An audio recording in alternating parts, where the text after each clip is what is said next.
Hello student, we learn a new story, The Wild Boar and the Fox. You see in your textbook page number 7. In this picture we see a wild boar and fox and trees. At first I learned this para loudly. You listen it. One day, a wild boar was sharpening his tusk against the bark of a tree. He was doing it very carefully. There lived a fox in the same forest. He was always looking for a chance to make fun of other animals in the forest. When he saw the wild boar, he decided to tease him. He began to walk around the trees, looking left and right and up and down. He also began to act as if he was really scared. But the boar did not pay any attention to him. He kept right on with his work. मुलांनो, मी आता हा परिचय वाचलेला आहे. आता याचा आपण मराठी भाषांतर बघूया. वन डे, एके दिवशी, वाईल्ड बोर, वाईल्ड म्हणजे जंगली, बोर म्हणजे डुक्कर, वाईल्ड बोर म्हणजे रानडुक्कर. एके दिवशी रानडुक्कर शार्पनिंग, इथं नवीन शब्द आलेला आहे शार्पनिंग. शार्पनिंग मीन्स धार लावणे. शार्पनिंग धार लावत होते. बघा, आपल्याकडं अशी पेन्सिल असते, त्यासाठी धार लावण्यासाठी आपण शार्पनरचा उपयोग करतो. शार्पनर म्हणजे धार लावण्याचं हत्यार. शार्प म्हणजे शार्प करणे, म्हणजे धार लावणे. हिचं टस्क, हिचं म्हणजे त्याचे, टस्क म्हणजे सुळे. Against the bark of a tree, कशाला ते घासत होतं तर बार्क म्हणजे बुंधा किंवा झाडाची साल. झाडाच्या सालीला त्याचे सुळे घासून त्याला ते धार लावत होतं, ते मजबूत करत होतं. He was doing it very carefully. Doing म्हणजे करत होते, व्हेरी केअरफुली म्हणजे अगदी काळजीपूर्वक. हे काम ते रानडुक्कर अतिशय काळजीपूर्वक करत होते.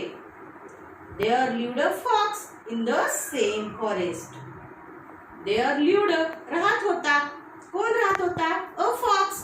कोल्हा राहत होता? कुठे राहत होता?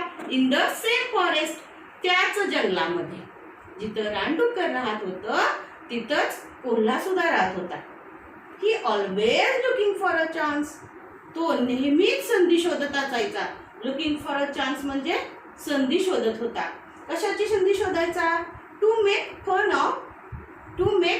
Of other animals.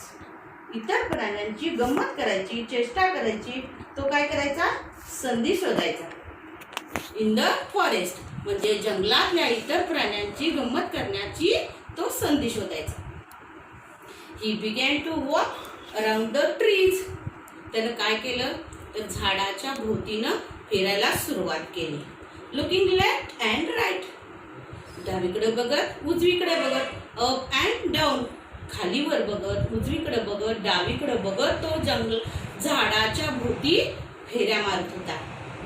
He also began to act as he was really scared.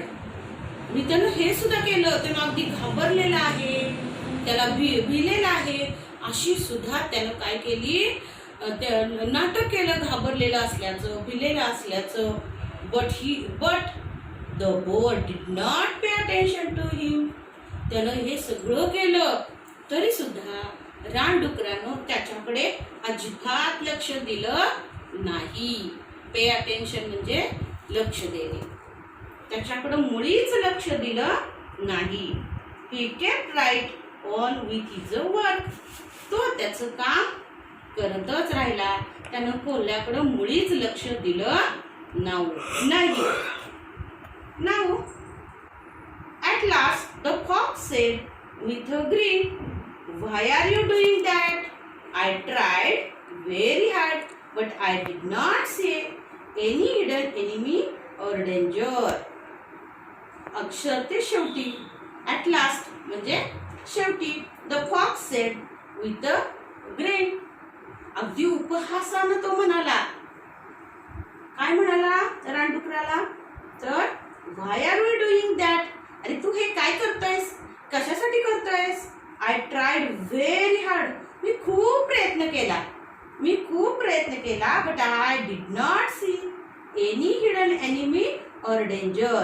Hidden म्हणजे लपलेला, enemy म्हणजे शत्रू.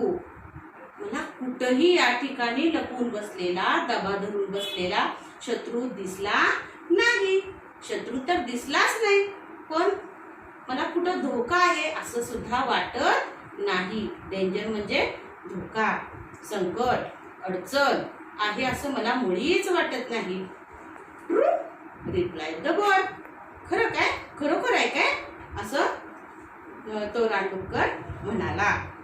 Just now there may not be any danger. आत्ता तर काही धोका नाहीये. But when it really comes. पण जेव्हा काही आपल्यावर संकट येईल, आपल्याला काही अडचण येईल, there won't be any time to sharpen matters.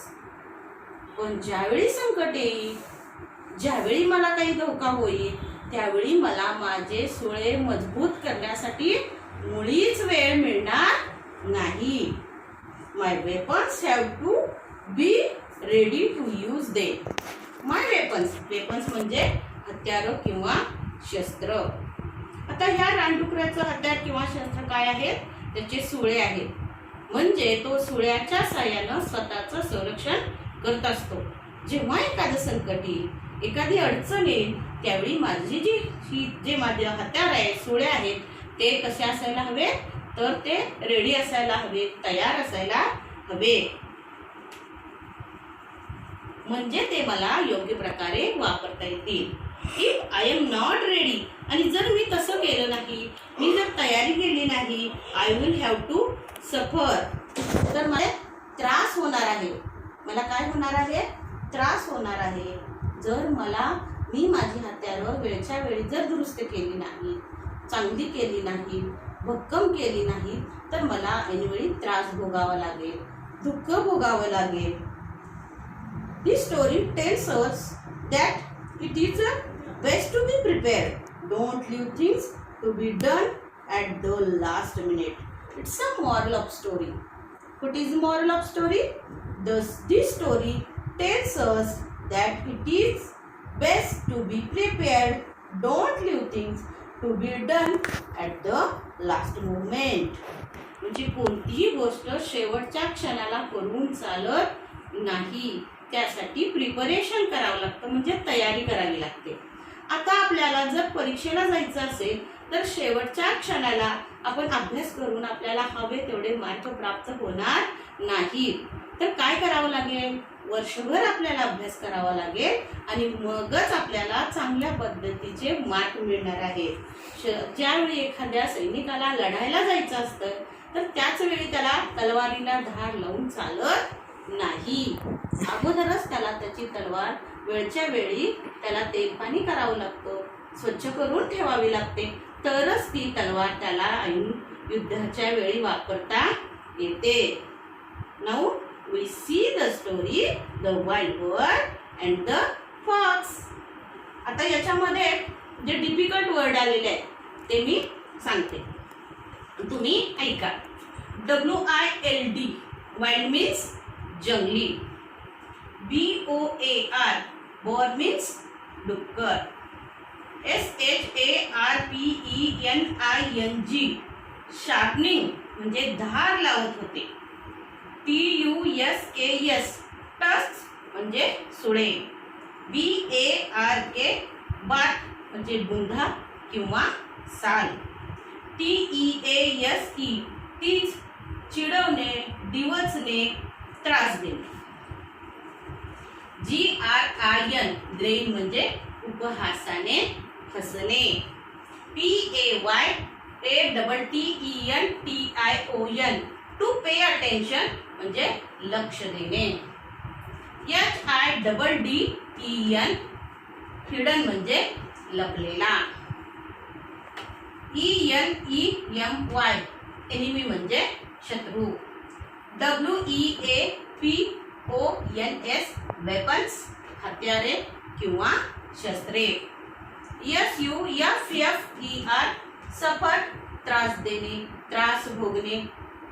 अशा पद्धतीने हे ह्या पाठामध्ये आलेले कठीण शब्द आहेत आणि त्यांचे उच्चार आणि अर्थ या ठिकाणी आपण पाहिले. तुम्ही सुद्धा हे शब्द, त्याचे उच्चार आणि अर्थ वहीत लिहून घ्या आणि पाठ करा. हा पाठ वाचा आणि वहीत लिहून घ्या. थँक्यू.